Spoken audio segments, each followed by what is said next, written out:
السلام علیکم ورحمۃ اللہ وبرکاتہ۔ محترم ناظرین، سریش چوہان کے ایک ایسے خبیث کا نام ہے جسے انسانوں میں شمار کرنا انسانیت پر زیادتی ہے۔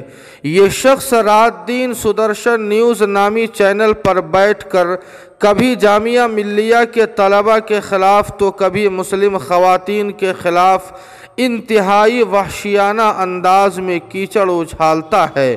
اس کی خباثت کا اندازہ اس بات سے لگا سکتے ہیں کہ پچھلے دنوں اس نے لائیو چینل پر بیرسٹر اسد الدین اویسی صاحب کو کتے سے بھی بدتر انسان قرار دیا تھا۔ یہی وجہ ہے کہ کوئی بھی ذمہ دار شخص یا باعزت انسان اس کے ساتھ بیٹھنا یا بات کرنا اپنی شرافت اور معیار کے خلاف سمجھتا ہے۔ صرف مسلمان ہی نہیں بلکہ سمجھدار ہندو اور اعلیٰ سطحی سیاستداں بھی اس سے بچتے ہیں۔ لیکن ناظرین، جمعیت العلماء ہند کے صدر باوقار حضرت مولانا سید ارشد مدنی صاحب دامت برکاتہم کا اس بدتمیز انسان کو انٹرویو دینا یقیناً افسوسناک امر ہے، اور حساس مسلمان اس انٹرویو سے تڑپ بھی اٹھے ہیں۔ لیکن اس انٹرویو کے پیچھے کی حقیقت بھی سمجھیے۔ دراصل بات یہ ہے کہ دھوکے سے انٹرویو لیا گیا۔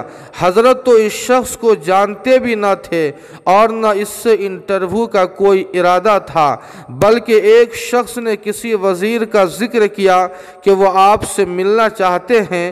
حضرت نے وزیر کو وقت دیا، اس وزیر کے ساتھ یہ کمبخت بھی آ گیا اور منصوبہ بند طریقے سے کیمرہ وغیرہ لگا دیا، اور وزیر یہ دونوں اصرار کرنے لگے کہ حضرت صرف 2 سوال کرنے ہیں بس۔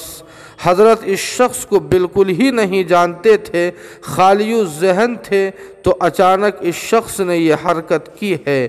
الغرض ناظرین، دعا فرمائے کہ اللہ پاک حضرت والا کو تمام شرور و فتن سے حفاظت فرمائے۔